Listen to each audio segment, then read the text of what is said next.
Hi there, I'd like to introduce you to Lady Mahoney. She's a 14-year-old female de-sexed Border Collie.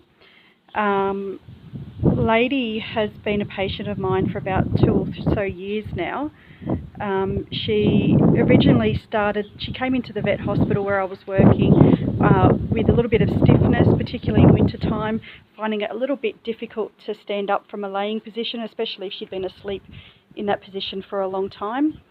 So the vet basically said she would have osteoarthritis, being an older girl and being a younger active girl who used to chase golf balls often on this beautiful property that she lives on.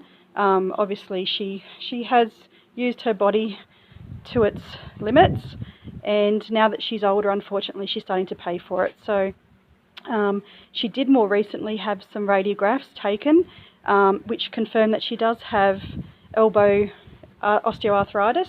She also has quite severe osteoarthritis with intervertebral bridging in her upper thoracic area and also her sacrum area. So this, I find, does cause her significant issues, of course. She does weight bear a lot more through her front end than what is ideal. You can see at the moment she does have a little bit of a lameness issue as well. That is becoming fairly common with her now that she's getting older. The owners have restricted her exercise to just general casual slow walking, which is nice. No more chasing golf balls and being crazy, which is great. I see her every 2 weeks. We have tried reducing her sessions to once a month, but we found that she was just getting too painful and too stiff and too tight. So we did need to go back to fortnightly sessions, and the owner is happy for this because they do see the benefits, and she moves much more freely and a lot less lame looking after a session.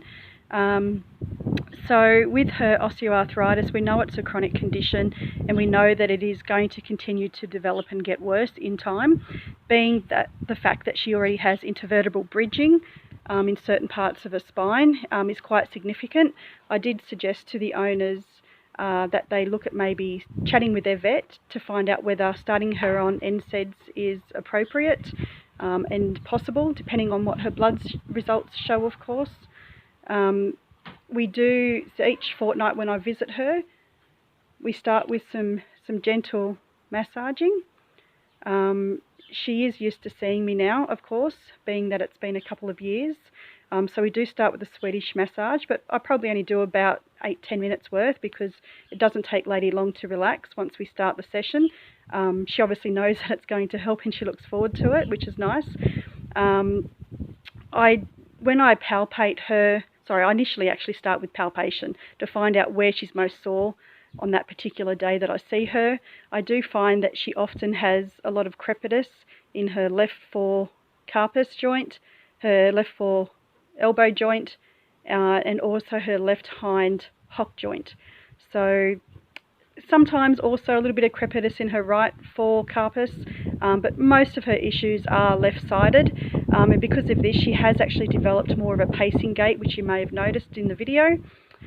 She has quite a short step, stiff-looking gait now as well, so she does unfortunately have reduced range of motion, particularly she has less flexion, in her left fore carpus joint. She has less flexion in her left elbow joint, and she does have reduced range of motion in her left hock as well. Her stifle's quite good. Her shoulder, both shoulders are actually quite good. She gets good extension on both of those. And her right hind leg in general appears to be much more comfortable. So as I said, she generally is mostly left-sided with all of her issues. Once I start palpating her, I'm feeling for any areas of where she may be uncomfortable, where it's painful, where she may get muscle spasms or twitches, where she may have some active trigger points that are causing her spasms and pain. I also feel for warmth within, especially around joint areas. I feel for any sort of inflammation or edema. She does have a seroma that's developed on that left hind hock joint, so I do quite a bit of effleuraging with that particular joint to see if we can move some of that fluid away from the joint. So I massage basically up her leg towards her heart to help move that toxic body waste there that she's not needing. So and once I do this for a few minutes, she does actually develop a little bit more flexion in that hock joint as well, which is nice. So once I have palpated her and I've located the main areas of concern for that day, I then start with the Swedish massage and just relax her, as I said, for a few minutes. She takes to that really, really well. She pretty much closes her eyes and wants to go to sleep straight away. Once she's nice and relaxed, then I start with some deeper tissue massage, particularly kneading, to help reduce those active trigger points and spasms. Yes, the muscle does spasm and it can be uncomfortable for her, and sometimes, you know, she does go to jump up, and some gentle, kind, calming words, and she lays straight back down and she's happy for me to continue. So not a big issue with Lady at all. She's a very nice dog. She is a sound sensitive border collie, so initially I did have some issues when I started using what is called a Pointer Plus, which is a handheld TENS machine. It does help to locate active trigger points by giving a sound, and you can adjust the intensity of the wave of the electrical current that it puts through into the muscle. It does have a continuous square wave pattern to this little unit, and I tend to turn the intensity level on low, which is a 2, which is the lowest. It does go up to 10, but Lady being a sensitive border collie, I don't want to push her too much and make her uncomfortable and make her afraid of the unit as well. So, and because it does put out a sound, initially she was quite hesitant with me using the Pointer Plus, only because of the sound. So as soon as she heard the sound, she would go to jump up to run away from it. So I just started, you know, baby steps, just a minute or two here and there, lots of rewarding, lots of positive reinforcement with treats, lots of praise. Then she thought she was a bit clever, and then she would lay there a little bit longer, which was great, and allow me to do a little bit more. So I often, once I've palpated, once I've done some relaxing massaging techniques, then I do find those active trigger points and I locate them, and I use the Pointer Plus, the TENS machine, to help relax them. I find that once I relax them first with the Pointer Plus, it allows me then to get in a little bit deeper with the tissue massage, and she's much more accepting of it and less painful of it. So I find that works really, really well. And I also then do use the gua sha tool to help break up any of the adhesions that I feel under her skin, and she takes to this also very well. She doesn't mind it at all, which is nice. I go back to usually doing some more deep tissue massage with some kneading techniques. I do a bit of tapodiment, so I do a bit of cupping in particular with her, and a little bit of hacking, particularly in her hind leg area, to help fire those muscles and to bring good circulation to those areas, so it enables her to use those muscles more effectively, hoping that then she won't need to weight bear quite as much on that front end of hers. But once again, because of the osteoarthritis in her sacrum area, she does tend to throw her weight forward quite a lot more than what is ideal, and because of that she does also arch through her spine. She gets a bit of a camel back, so she gets really tight and sore through particularly the brachialis, on this left foreleg, in particular, the brachialis, the triceps, deltoids, traps, rhomboids, and also her latissimus dorsi areas. And then also a little bit sort of around the thoracic lumbar junction as well, you know, with a little bit of the biceps femoris and the sartorius muscles, a little bit tight and tense as well. So she does need a full body massage, Miss Lady here, and you know, I make sure I allow enough time and to take my time with her, because in particular she is an older girl and she does need the attention and she needs the calmness as well. Being a border collie, as you know, they can get hyper excited pretty quickly.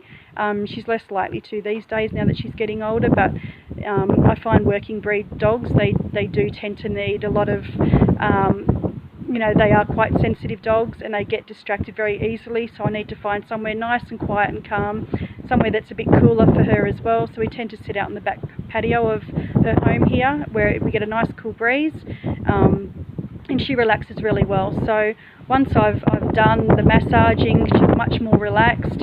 I then tend to use the According to Gospel's red light therapy pad, and I tend to use that particularly on her left foreleg, including her traps, deltoids, triceps area, and then I also move it down to her sacrum area on both sides.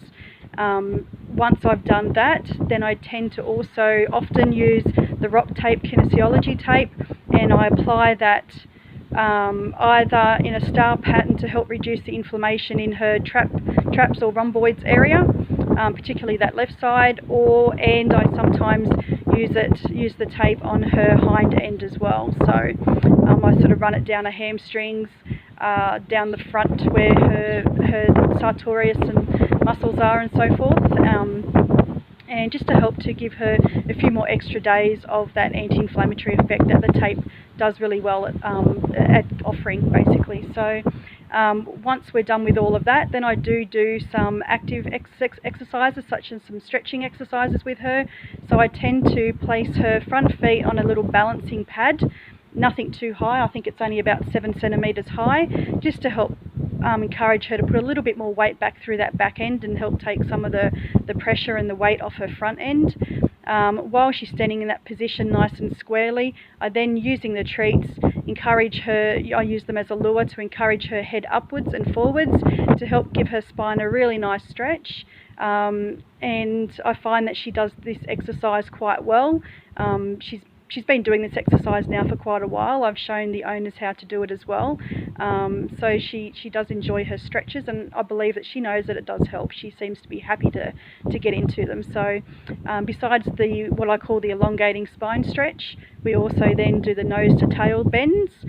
So once again, in a standing position, I use treats to lure her head around, to lure her nose around, to see how far she can reach back towards her bottom. Now, this has reduced over the years that I've been seeing her, but I still continue to do it because I believe that it is necessary to try to keep that spine supple and less stiff. And I also tend to do what I call the marching exercise. So while she's standing in a nice square position, I gently raise one leg up slightly off the ground, which makes her engage her core muscles, of course. It challenges her sense of gravity, her balance. So it makes her switch on and engage those deeper stabilizing muscles that she needs to use, so she doesn't fall over. So in these older dogs, I find that the deeper stabilizing muscles do tend to get quite tight and sore because they start using those muscles more for movement, more so than what they should be, because their major moving muscles are quite tight, sore, tense, and have active trigger points in them. So I do find, because Lady has a bit of a pacing gait because of the arthritis and all the, and the stiffness, I do like to also do the obstacles with her, just at a very low height. So they're set up no more than about 8 centimetres, I believe, high, and I get her to do about 20 of those, making sure that she clears them quite well. And usually she does. You do hear some nails tapping on the obstacles sometimes, but she's good at the exercise, and she does make a good effort to get over them. So, and I believe that this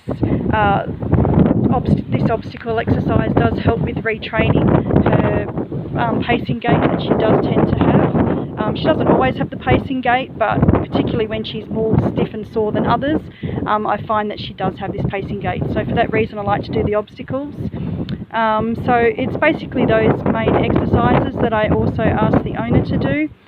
So the elongating spine stretch, the nose to tails, the marching, and the obstacles. And I find that this just helps to keep her comfortable, keeps a little bit more flexibility through that spine. As I said before, helps to teach her to engage her core muscles, and helps with proprioception awareness. So it seems to be a bit of a win-win, and we're coping quite well with that, and she's doing really well. So I'll go and start my massaging with her now. I won't be able to continue with the same video, unfortunately, so this was basically my introduction to Lady Mahoney and the history of Lady, and my plan of what I'm going to be doing with her and what the plan moving forward is. So I will continue to see her fortnightly, The other thing I probably should point out as well is inside the home, the owners have noticed that she does tend to slip quite a bit on the timber hardwood flooring.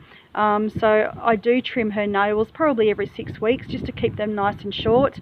And I notice that she does tend to get quite hairy throughout her pads now. So when I trim her nails, I do also trim the hair in between her pads. So she's, it helps to improve with that proprioception awareness as well, of course, and it helps to stop her from sliding so much on the timber floor. So she looks much more comfortable when she's walking around inside the home, a lot less cautious than when she does have long nails and long hairy feet. So I will do that today for her as well. So thank you for listening, and I hope it wasn't too long and boring for you. Thank you. Bye.